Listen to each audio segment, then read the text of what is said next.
TV Liberté, j'ai la joie de recevoir ce matin Jean-Luc Ancelis. Bonjour.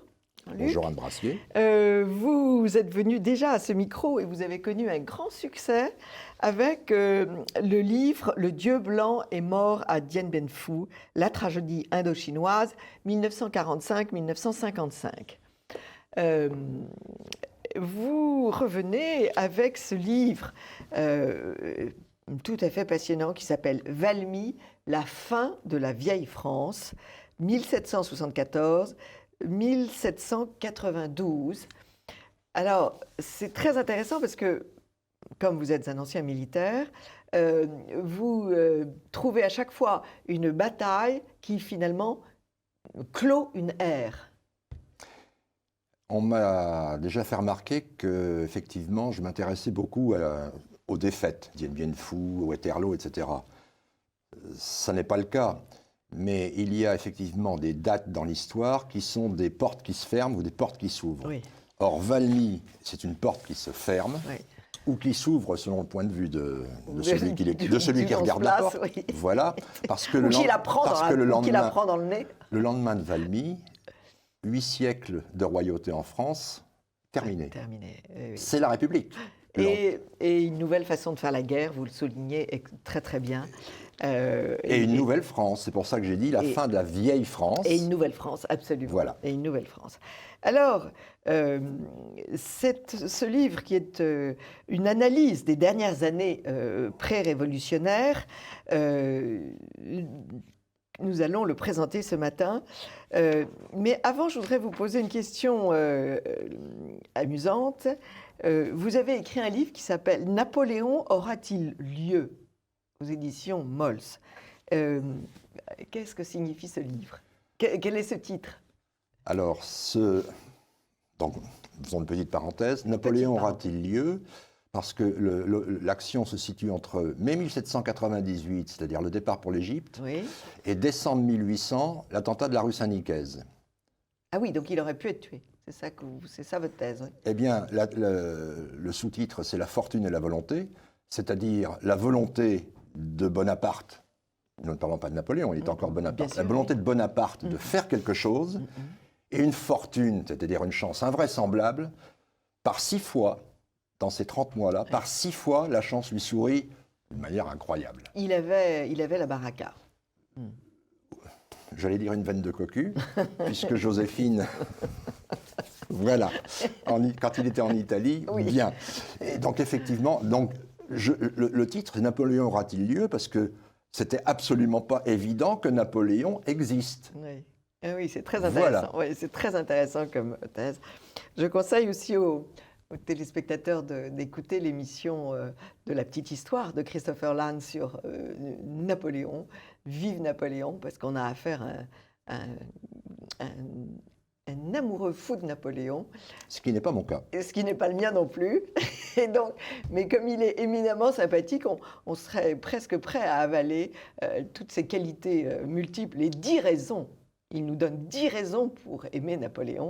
Bon, il ne m'a pas convaincu parce que on n'est pas obligé d'aimer Napoléon, mais on ne peut pas rester indifférent. D'autant plus que Napoléon n'est que le continuateur de cette affaire de la Révolution de Valmy. Et bien voilà. C'est Robespierre à cheval. Bien sûr, c'est Robespierre à cheval. Et alors, vous donnez bien des réactions. Bonaparte est horrifié par la populace et par ce qui se passe. Ça explique beaucoup de choses. Ça explique notamment son attitude, sa gêne profonde devant les assemblées populaires. Oui. En fait, il n'est à l'aise qu'au milieu de ses soldats. Mais là, on parle de Napoléon. Bon, il ne sera à l'aise qu'au milieu de ses soldats parce qu'il a vu l'émeute du 10 août 92 aux Tuileries, les massacres des gardes suisses. Voilà. Il a appris, comme tous les Parisiens, parce que là, il traîne le pavé à l'époque, il a appris les massacres de septembre. Oui. Dans son vocabulaire, traiter quelqu'un de septembriseur, c'était l'insulte suprême. Oui, absolument. Donc, effectivement, Bonaparte... Il est lucide. Bon, il ne faut pas oublier qu'il a été élevé dans une école militaire de la monarchie. Mais il est boursier. Et il est boursier, merci la royauté. J'en parle. Je parle de l'ascenseur social. Bien sûr, bien sûr. Hein? Il a bénéficié de cette bourse et il a passé les 20 premières années de sa vie dans un univers d'ordre.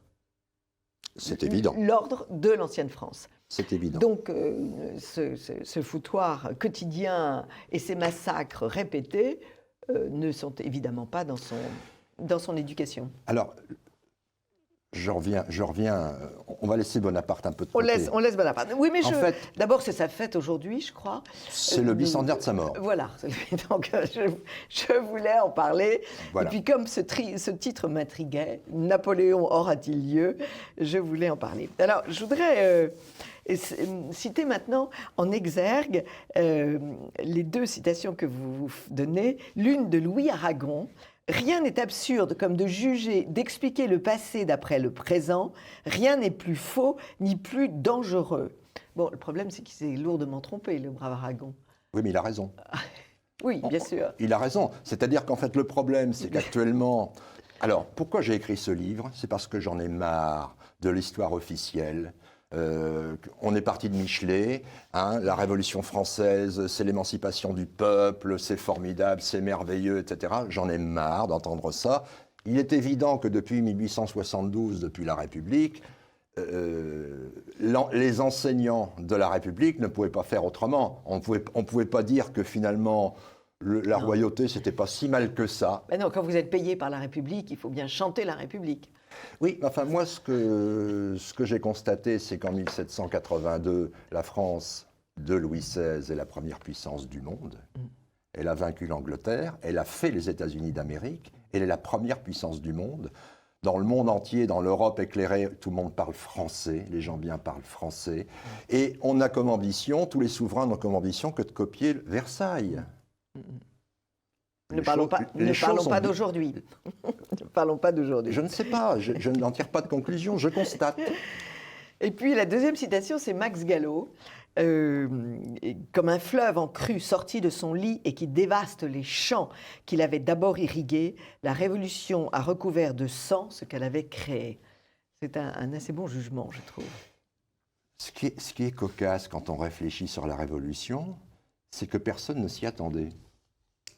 C'est une histoire de corne-cul, c'est-à-dire qu'en fait, la cause directe de la Révolution, et Jean Tullard, nous partageons le même sentiment, enfin je partage le même sentiment que lui et réciproquement, c'est que la cause directe de la Révolution, c'est un problème de gros sous. Absolument, oui. Voilà. Alors, nous allons aborder 4 points parce que votre livre est touffu, votre livre est c'est tout le règne de Louis XVI. La fin du règne de Louis XVI, puisque nous sommes quand même dans des dates bien précises. Je commence en 1774, c'est son avènement. Oui. Et jusqu'à la fin de la monarchie. Alors, le premier sujet, c'est tout de même un pouvoir déliquescent. Et un Louis XVI qui n'est certainement pas le roi sûr de lui et conquérant qu'il aurait dû être. Le deuxième sujet que nous allons aborder, c'est en effet la soif d'argent chez les uns et chez les autres d'ailleurs, et l'espèce de dépense effroyable et la dette qui va en découler, une espèce de... encore une fois, aucune allusion à notre époque contemporaine. Voilà. J'ai compris ce que vous la dette disiez. Publique. Non, on a fait la révolution pour la dette publique. Aucune allusion. Troisièmement, le sentiment de jalousie effroyable et né ou déguisé sous l'idée de l'égalité, mais en réalité, la volonté forcenée d'égalité n'est qu'une jalousie monstrueuse.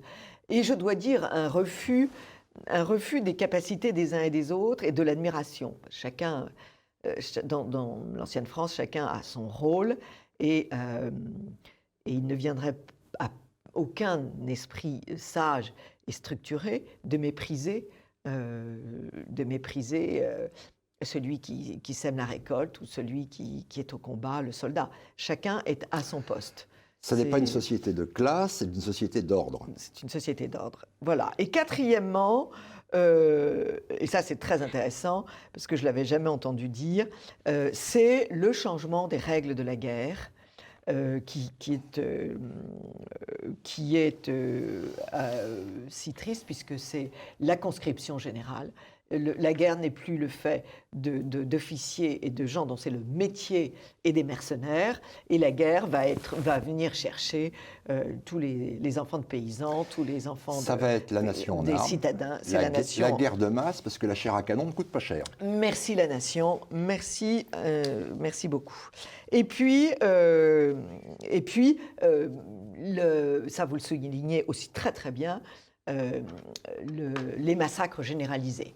C'est le premier moment où l'on voit qu'un ennemi va éliminer complètement l'autre, ce qui n'était pas le cas dans l'ancienne France. En fait, on économisait les hommes et au plus vite, on essayait de s'éviter et ça se terminait par des traités. Il y avait des victoires, il y avait des défaites, mais le but n'était pas d'éradiquer l'autre de la surface de la Terre, alors que c'est devenu la norme après. On y reviendra. Vous êtes d'accord avec ce plan ? C'est vous qui dirigez. Alors, un pouvoir déliquescent, donc un Louis XVI qui finalement n'était peut-être pas fait pour régner. Il n'était pas fait du tout pour régner. En tout cas, pas dans une période aussi tragique que celle-là. Alors voilà, le problème de Louis XVI, c'est qu'il n'a pas été formé pour ça. Normalement, il ne devait pas régner, c'est pas lui qui devait régner. Oui. Hein ? Oui. Voilà, bon, il est le petit-fils, donc voilà. Mais le drame de Louis XVI, c'est que c'est sans doute, d'un point de vue humain, peut-être le meilleur des rois que nous ayons eu. C'est un brave homme, voilà. C'est un brave homme, je dirais même, et certains le pensent, que c'est un saint homme, parce qu'il va au sacrifice. Il est dévot. Il va au sacrifice il va vouloir épargner ses gardes suisses, alors qu'il va y perdre la vie. C'était lui ou les autres. Vous allez un petit peu vite. Oui. Ce que je voulais dire simplement, c'est qu'il n'était certainement pas l'homme qu'il fallait pour une période de crise comme celle-là. Oui. Il aurait été un roi formidable en 1835 ou en 1750, par exemple, mais pas à ce moment-là. C'est-à-dire que c'est quand même un velléitaire, c'est un timide, c'est quelqu'un qui est plein de bonne volonté. Il est vraiment obnubilé par le bonheur de ses peuples. Oui. Il veut le bonheur de ses peuples, mais il s'y prend mal. Et il a un défaut de caractère, c'est qu'il n'est pas constant. C'est-à-dire que quand il choisit Turgot en 1774, et que Turgot commence ses réformations, parce que c'était le terme de l'époque, il ne le soutient que pendant 2 ans. Parce que la reine est contre, parce que la famille est... Voilà, etc. C'est-à-dire que le problème de la société française de Louis XVI, c'est que c'est une société sclérosée, qui a besoin effectivement d'évoluer, mais qui ne sait pas comment faire. Et dont les réformes sont systématiquement renvoyées, refusées, sabordées. Alors elles sont sabordées. Toutes ces réformes, par exemple, la libre circulation des grains que veut faire Turgot, puisque Turgot a l'expérience, il a été intendant de Limousin, c'est-à-dire une sorte de préfet de région, et ça a très bien marché. Bon, donc il a aboli les corvées, qui était une mesure vexatoire, et il a voulu faire circuler les grains, c'est-à-dire que les grains pouvaient circuler d'une province à une autre, ce qui n'était pas évident à l'époque, parce qu'on gardait les grains pour soi. Oui. Vous le montrez que le paysan ne veut pas que son grain quitte la région. Voilà. Donc le problème c'est-à-dire que l'économie frumentaire de la France n'est pas homogène. Vous avez des régions qui sont riches, et puis la région voisine peut avoir des famines, tout au moins des disettes. Oui, bien sûr. Voilà. Alors, les rois ont essayé de régler le problème en créant des silos, en faisant circuler effectivement plus ou moins les grains, mais ça n'est pas simple parce que vous avez un tas d'oppositions locale, régionale. La France n'est pas homogène à l'époque. Il faut bien être conscient d'une chose. Elle n'est homogène à aucune époque. Elle n'a pas de L'homogénéité n'existe pas. Oui, d'autant plus que la France est en fait petit à petit, par petits bouts à partir du domaine royal, à chaque fois qu'une province venait s'agréger à la Nouvelle-France, on lui accordait des privilèges, des libertés. Donc ce qui fait que le roi... que l'on a dit le roi absolu, le despote, etc., c'est du pipeau. Oui. Le roi, même Louis XIV, avait moins de pouvoir que n'en a M. Macron. Bien sûr, bien sûr. La preuve en est, c'est que quand il se retrouve confronté à un problème financier de dette publique, la solution, ça serait d'augmenter les impôts ou de faire de nouveaux impôts. Le roi n'en a pas le pouvoir. Oui. Il est obligé de passer par les États généraux. Alors, Jean-Luc, vous écrivez justement « Le roi tient de Dieu l'autorité souveraine, donc il ne doit rendre compte qu'à lui, mais s'il asservit son peuple, il est coupable devant Dieu. » C'est très étonnant ce que vous écrivez. Parce que mais Louis XVI en est convaincu. C'est la vérité. Et c'est donc là, ça signe son impuissance, en fait. Mais le problème du roi de France, même avant Louis XVI, le problème du roi, c'est qu'il n'est pas propriétaire de la France. Il est le lieutenant de Dieu. Oui. Il est le gérant, si vous voulez, de la société France. Oui. Oui. Et il a des comptes à rendre au-dessus. Oui, alors n'employez pas cette expression parce que la société France, c'est devenu une réalité, je crois. Il y a des théories extrêmement intéressantes qui circulent, comme quoi la République est devenue une société économique avec... Et bon, je ne suis pas capable de le développer, mais il y a des révélations sur ce sujet qui sont extrêmement importantes. Mais c'est ce dilemme dans sa tête entre l'autorité de Dieu et son autorité à lui. Il n'a pas séparé les pouvoirs, en quelque sorte. Le problème de Louis XVI, c'est qu'il est prêt à toutes les concessions pour faire le bonheur de ses peuples, oui. Mais il ne veut pas abdiquer sa dignité de roi parce qu'il considère qu'il la tient de Dieu. Oui. Donc, toute atteinte à sa dignité royale, il considère comme une offense, et il ne supporte pas toute atteinte à la religion, parce qu'il est très croyant, il est dévot. Oui, donc, quand on voudra lui imposer la constitution civile du clergé, il va arriver dans les brancards. Oui. D'où sa fuite à Varennes. Absolument. Alors... mais si vous voulez, pour clore ce premier chapitre, je dirais qu'effectivement, le problème de Louis XVI, c'est qu'il n'est pas l'homme qu'il fallait pour une période difficile. Oui. Alors, je préviens les téléspectateurs, ceux qui sont de grands admirateurs de Louis XVI pourraient être choqués parce que vous le traitez de façon fort légère. Je vais répondre. Je le traite parfois méchamment. J'ai essayé d'instruire à charge et à décharge. Mais vous êtes en colère. Non? Je suis en colère. Dans ce livre, vous êtes en colère. Je suis en colère et ça fait beaucoup de bien, d'ailleurs. Je suis en colère parce que je me dis, si Louis XVI avait eu un peu de tempérament, oui. si ce n'était pas laissé manœuvrer par les uns et les autres, il aurait pu éviter la révolution, c'est-à-dire qu'il aurait pu faire, lui, une révolution royale. Absolument. Comme a su faire le roi de Prusse en 1807, Frédéric Guillaume III. C'est-à-dire, c'était Louis XVI... J'ai été en colère après lui parce qu'il pouvait nous faire une économie considérable. Bien sûr. Voilà. Bien sûr. Et il n'a pas pu, il n'a pas su. Bien sûr, absolument. Alors, deuxième chapitre de notre conversation, le règne de l'argent, alors qui a toujours existé. On ne va pas dire que l'aristocratie en ville, parce qu'il y a une différence entre l'aristocratie en ville et l'aristocratie à la campagne. L'aristocratie en ville claque du fric, mais de façon honteuse. Et il joue le jeu à des... Certains, parce qu'attention, quand on parle de la noblesse, oui, certains, bien sûr. Il faut quand même savoir de quoi l'on parle. Oui. Vous avez une très haute aristocratie qui effectivement est très endettée parce qu'elle gaspille énormément.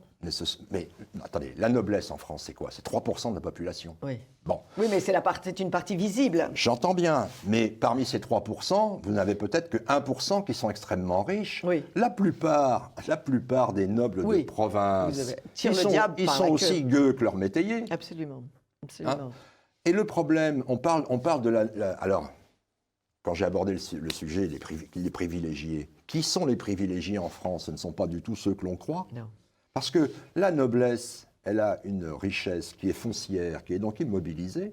Et qui ne rapporte rien. Qui ne rapporte pas grand-chose. Il ne faut pas oublier que pour être noble, on ne doit pas travailler. Non. L'interdiction du travail et le service des armes. Voilà. Et le service des armes. Donc le problème, c'est parce qu'à tout privilège doit correspondre un service pour la patrie.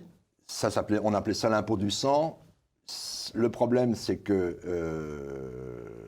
au moment du règne de Louis XVI, la noblesse ne remplit plus exactement ses fonctions. Non. Bon. Par contre, je reviens sur le problème de l'argent. C'est très important. C'est un des pouvoirs qui va s'affirmer parce que ce ne sont pas les nobles de province, de campagne qui ont l'argent. L'argent, c'est le tiers-État.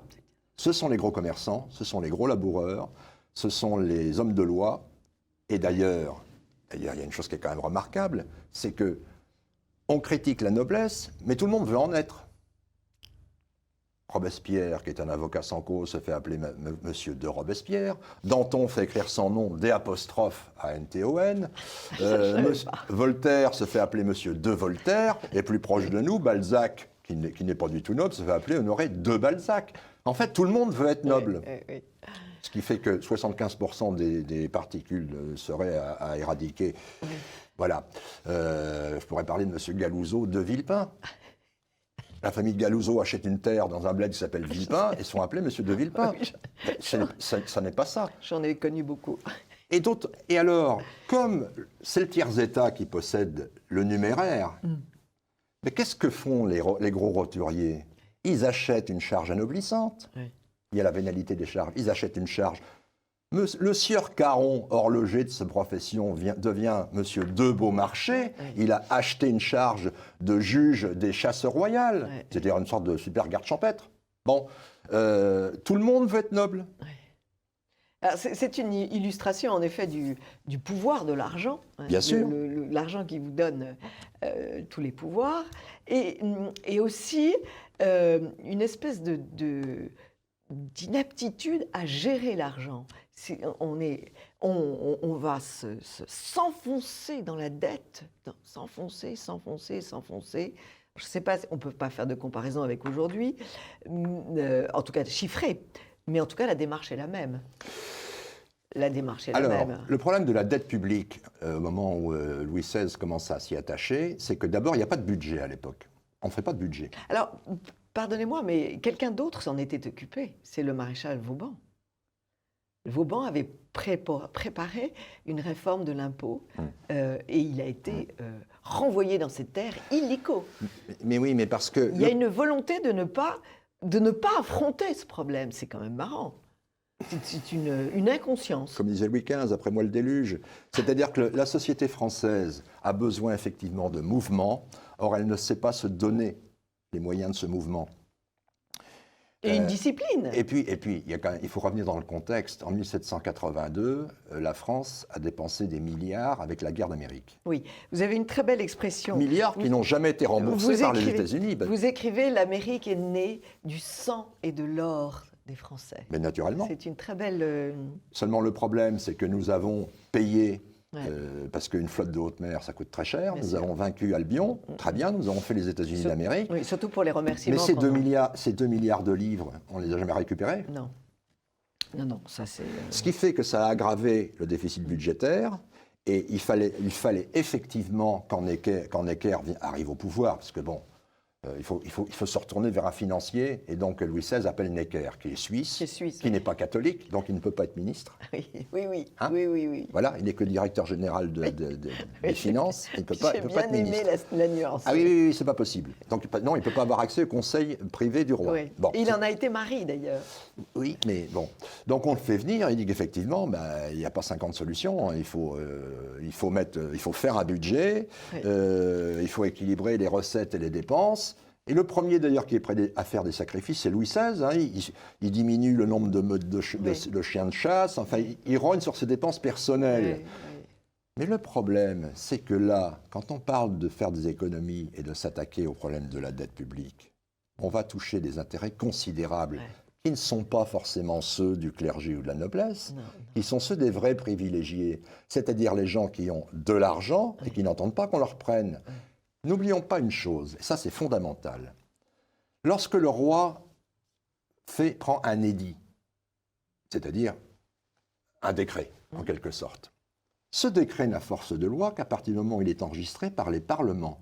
Les parlements qui sont des tribunaux et non pas des assemblées élues. Oui. Les parlementaires sont propriétaires de leurs charges, sont la plupart du temps font partie de la noblesse éventuellement, ou alors ce sont des hommes de loi avec pas mal d'argent, riches, et ces gens-là n'ont absolument pas intérêt à ce qu'on fasse des réformes financières. Donc les parlementaires Louis XV a fait la guerre au Parlement pendant tout son règne, et c'est le même problème avec Louis XVI, c'est-à-dire qu'ils peuvent bloquer la machine administrative française. Oui. Et c'est ce qu'ils vont faire d'ailleurs. Absolument. Donc les vrais privilégiés ne sont pas ceux que l'on croit. Oui, absolument. Alors c'est aussi le moment où, c'est notre 3e chapitre, où l'idée d'égalité qui sera si néfaste et source de tant de malheur naît et est agitée, bien évidemment, avec les Lumières, et va se transformer en jalousie incontrôlable. Le problème de l'égalité, c'est-à-dire le droit pour tous d'accéder à tous les emplois, d'une certaine manière.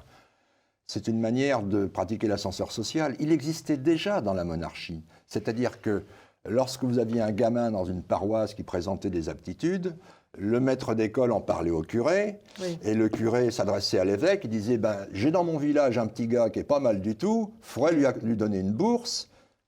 Ce qui explique pourquoi la plupart des ministres des 2 derniers siècles de la monarchie sont tous des ecclésiastiques. C'est-à-dire que le grand séminaire, c'est l'ENA de l'époque. Oui. Parce que vous... oui, mais attendez... Mais oui, mais... C'est joli comme image, oui. Mais oui, mais parce que l'enseignement, l'éducation nationale, c'est le clergé. Absolument. Ce sont les ordres enseignants. Mais bien sûr. Voilà. Bien sûr. Donc, tout est le clergé. L'hôpital, les asiles, les vieux, et l'enseignement. Voilà, alors, bon, quand on a parlé des privilèges... Et les enfants, on dit, les enfants pauvres abandonnés. Les nobles ne payent pas d'impôts. C'est pas vrai, ils ne payent pas les mêmes impôts. Bon, ils payent le foncier, et puis ils payent la capitation, mais ils ne payent pas la taille. La taille, c'est le tiers-état. Le clergé, lui, ne paye pas d'impôts, mais il accorde au roi tous les ans ce qu'on appelle le don gratuit. C'est-à-dire une certaine somme qu'il donne au roi. Voilà. Mais il ne faut pas oublier que le clergé, qui soi-disant ne paye pas d'impôts, a une charge considérable que devra assumer la République plus tard, c'est-à-dire d'abord l'état civil, donc les paroisses, l'éducation nationale et le système hospitalier. Donc il lui faut bien de l'argent pour faire fonctionner tout ça. Oui, et puis ensuite, je voudrais rappeler ce que Guillaume de Thieulois avait dit à notre antenne, c'est que l'Église est riche des dons. C'est ça que... D'abord, l'Église est riche de son travail, puisque ce sont les moines qui, par leur activité surdimensionnée et leur intelligence, ont créé ces pôles de richesse, d'abord dans le nord de l'Italie, puis dans toutes les provinces de France. Donc c'est le travail. Les moines défricheurs. Les moines défricheurs, ça il faut le rappeler, je vais le rappeler maintenant à chacune de mes émissions, les moines défricheurs.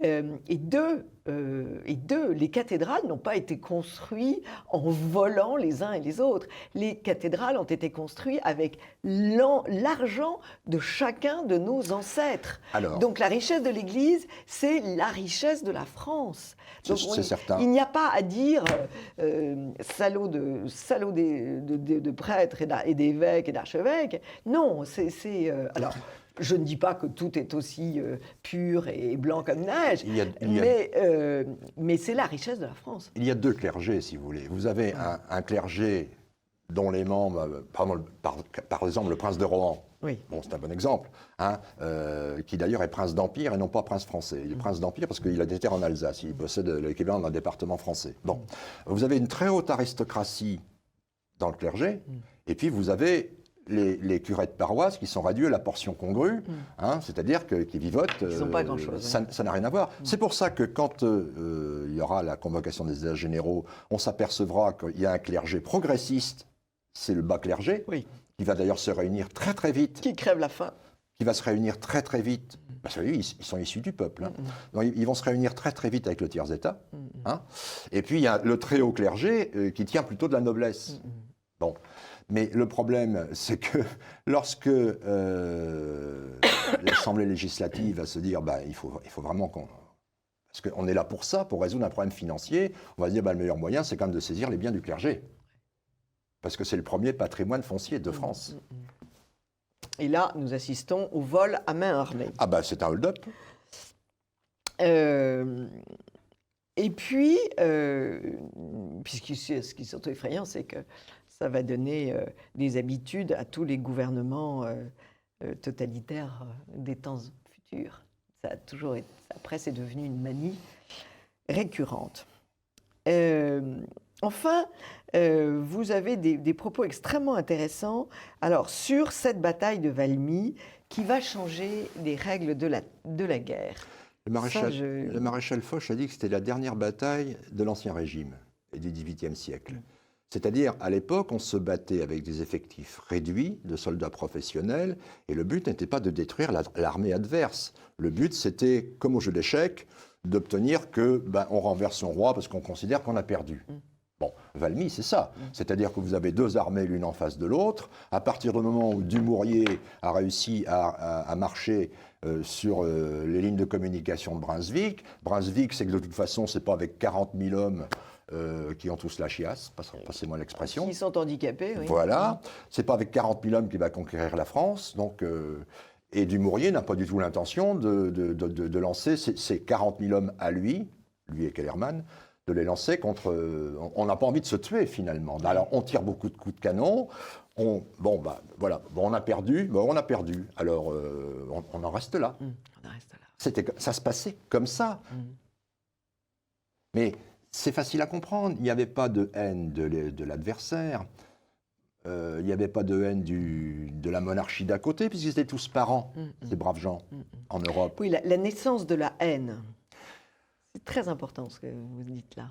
La naissance de la haine, elle a commencé déjà dans les rangs français. Ouais. Elle a commencé dans les rangs français quand on a commencé à se couper la tête joyeusement. Ouais. L'épisode des massacres de septembre est absolument impensable à une autre époque. Ouais.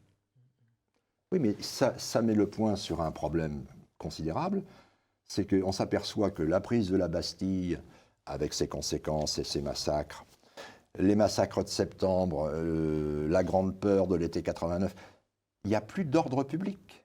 C'est-à-dire que le roi de France, ce tyran, ce despote, cet épouvantable personnage, n'avait pas de CRS ni de garde mobile. On avait une et on va lui retirer sa dernière garde. Oui. Mais ce que je veux dire, c'est que la France, finalement, n'avait pas besoin d'une police d'ordre. L'ordre était inné. D'ailleurs, ça a posé de gros problèmes, c'est-à-dire qu'en fait, tous ces crimes qui ont été commis dans Paris ou en province sont demeurés impunis, parce qu'on n'avait pas les moyens de courir après les assassins. Ouais. Toute comparaison avec notre époque contemporaine... Vous savez, Victor Hugo a dit, en période de révolution, il faut toujours se méfier de la première tête coupée, car elle donne de l'appétit au peuple.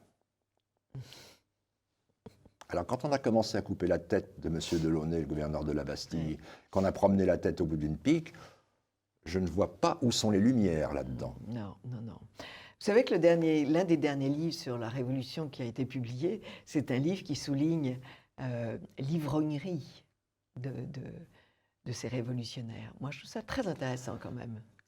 Il est vrai que... Ils étaient tous saouls comme des barriques. Il est certain que quand on détaille un petit peu la population qui attaque la Bastille et qui prend la Bastille le 14 juillet, il n'y avait pas que des buveurs d'eau, il n'y avait pas que d'aimables promeneurs. Poursuivons. Soi-disant le cortège des femmes de Paris qui viennent demander du pain à Versailles les 5 et 6 octobre 1789, il y avait curieusement parmi ces femmes de drôles de personnages qui avaient du poil aux pattes et des moustaches. Alors en fait, oui, parce qu'il y avait toute une bande de stipendiés, disons-le. C'était des sbires à la solde de Danton et du duc d'Orléans. Et du d'Orléans, oui. Et le but, c'est de ramener Louis XVI et sa famille à Paris pour en faire des otages. Oui, absolument. Mais il n'y avait pas que des boulangères et des arrangères parisiennes. De gentilles petites femmes. Vraiment. Non, pas vraiment. C'est très intéressant ce que vous dites, parce que quand on voit les républicains aujourd'hui... Il faut démythifier la Révolution. Qui crient au danger de la haine, alors que c'est eux qui l'ont maniée avec une manestria fantastique dans ces années-là. C'est quand même... Parce que la haine de l'autre justifie votre propre action. Oui. C'est tellement plus simple. Oui. Ouais. L'autre est un personnage épouvantable, donc je peux lui couper la tête, comme ça, j'ai raison. Ouais, ouais. C'est-à-dire que l'Assemblée nationale, la législative, puis la Convention, effectivement, c'était des amateurs sur le plan de la démocratie parlementaire. Ça, on ne peut pas leur en vouloir. Mais il y a une chose, ils revendiquent les grands principes des Lumières, et il y a un principe qu'ils n'appliquent pas, c'est celui de l'alternance. C'est-à-dire qu'on n'accepte pas qu'un autre puisse ne pas être d'accord avec soi. Oui. Donc on lui coupe la tête. C'est une pratique à méditer parce qu'effectivement, à notre époque, ça serait peut-être une solution, je pense. À condition d'être du bon côté. Non, mais si certains... Enfin bon, je n'insiste pas. N'insistez pas. Mais si certains se coupaient la tête... Ce qui est intéressant, c'est que des tas de gens se sont rendus compte enfin, tous les plus grands esprits se sont rendus compte de ce qui se passait à Valmy. Vous écrivez Goethe dira, c'est tout de même très étonnant, de ce jour et de ce lieu date une ère nouvelle dans l'ère du monde. Oui. Moi, ce qui m'intéresse, c'est pas tellement la pantalonnade de Valmy, parce que c'est une canonnade sans grande conséquence. Oui, mais on en a fait un symbole. Moi, oui, on en a fait un symbole, mais ce qui m'intéresse, c'est le dessous des cartes. Oui. Parce que ce qui est quand même curieux, c'est que nous avons deux armées de 40 000 hommes qui se retrouvent face à face, qui tirent 20 000 coups de canon pour finalement très peu de morts, qui n'en viennent pas aux mains. Et curieusement, le duc de Brunswick arrive à regagner le territoire prussien à travers l'armée française sans que Dumouriez lui court après. Alors, y aurait-il eu accointance? Et là, nous allons aborder l'affaire rocambolesque du garde-meuble. Du garde-meuble. Alors de quoi s'agit-il? Le garde-meuble. Ah bah oui, parce que ça, c'est... Nous sommes place de la Concorde. Ça, c'est un feuilleton télévisé. Oui. Hein. Alors, place de la Concorde, dans les bâtiments qui ont occupé plus tard le ministère de la Marine, il y avait le garde-meuble sur le mobilier national. Et quand on a pillé Versailles, on a récupéré les 9000 pierres précieuses des bijoux de la couronne. Curieusement, ce garde-meuble n'était pas gardé. Alors, je précise qu'à l'époque, en septembre 1792, c'était au moment de l'invasion prussienne. Hein. Oui. Bon. Le ministre de l'Intérieur, donc responsable de la police, s'appelle Roland, et le ministre de la Justice s'appelle Danton. Bon. Enfin bon, il est ministre de la Justice, Danton. Bon.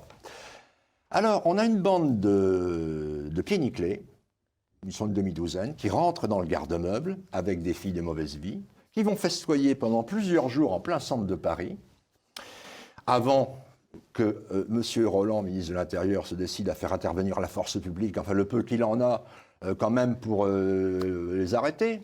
Et puis on va retrouver des pierres précieuses cachées derrière une poutre dans une maison de la cité, etc. etc. On va emprisonner ces braves gens. Mais pas le gros de la... Alors voilà. Alors entre-temps, entre le moment où le garde-meuble a été cambriolé et le moment où le duc de Brunswick va faire demi-tour avec son armée, il y a un monsieur qui s'appelle Westermann, qui est un copain de Danton. Tristement célèbre, oui, puisque oui, massacre de Vendée, etc. C'est lui qui a dit qu'il allait éventrer le ventre des femmes. C'est ça. Westermann fait 2 allers-retours entre Paris et Valmy. Au moment où les deux armées sont face à face et ne se tirent plus dessus, elles sont là, elles vont rester pendant 3 semaines sans bouger. Westermann fait des allers-retours. Qu'apporte-t-il dans ses fontes? Uniquement des papiers? Je pense que... Moi, c'est une supposition, puisqu'on ne peut pas en avoir la preuve, il n'y a jamais eu de procès, puisque tous les intervenants sont morts. Hein, Roland a été guillotiné, Danton aussi, Dumouriez est passé à l'ennemi, le duc de Brunswick est mort en 1806. Bon. Alors, déjà, il y a une certitude, Danton est franc-maçon, le duc de Brunswick est franc-maçon, Dumouriez est franc-maçon. Ces trois larrons vont s'entendre joyeusement, je pense, c'est une hypothèse, mais je pense que c'est ça. Danton fait savoir à Dumouriez, écoutez, on va acheter le départ de l'armée prussienne en donnant une partie des bijoux au duc de Brunswick. Comme ça, oui. On aura la victoire. On aura la victoire, on sera débarrassé d'une armée ennemie sur le territoire, vous le laissez passer, et on va dédommager le duc de Brunswick avec des pierres précieuses. Et là, je n'invente rien, puisqu'en 1806, quand on va faire mourir le duc de Brunswick et surtout capturer ses territoires, on retrouvera le régent et certains gros diamants de la couronne dans ses affaires personnelles. Elles ne sont pas venues par hasard, ces bijoux. Non, voilà. Sachant aussi que Danton va curieusement se retirer peu de temps après du gouvernement, il se retire de la vie publique et il se met à acheter des terres et des terres et des terres à Arcis-sur-Aube. Avec quel argent? Quel argent?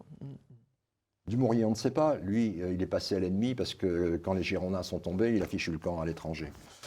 Et enfin, il y a quand même des choses assez curieuses. Et là, ce qui est encore plus curieux, c'est que le chef de la bande de cambrioleurs, qui s'appelle Miette, il est emprisonné. Alors, déjà, on l'avait fait sortir parce qu'il avait été emprisonné pendant les massacres de septembre. Oui. Bon. Et on l'avait fait sortir par décision de justice, donc de Danton. On ne l'a pas jugé. Il monte son histoire de cambriolage et on l'arrête avec les autres. Mais lui, il ne passe pas en jugement. Les autres, on les guillotine parce que ce sont des comparses. Ouais. Mais lui, il ne passe pas en jugement, Miette. Ouais. Pourquoi ? Parce que passer en jugement, il aurait peut-être craché tout ce qu'il savait. Ouais. Il aurait dit la collusion entre Danton, Dumouriez et le duc de Brunswick. Et ça, c'est pas possible. Non. Ça n'est pas possible. Donc Miette, il passera à travers les gouttes. Je trouve ça merveilleux. Alors le mythe fondateur de Valmy, moi je veux bien. Mais enfin, c'est une histoire de droit commun, cette histoire. C'est encore un des mythes qui se casse par terre et c'est pas la faute de Voltaire. Non, mais c'est quand même... je pense qu'on peut avoir une relecture de la Révolution française avec un autre éclairage et c'est assez croquignolé. Vous nous faites voir ces périodes effroyables, à la fois avec l'œil de l'historien et aussi avec un regard extrêmement humain. Vous interpellez le lecteur. Le lecteur est vraiment introduit dans votre histoire et il vit, il sent la poudre, il sent la terreur des uns, l'ivrognerie des autres.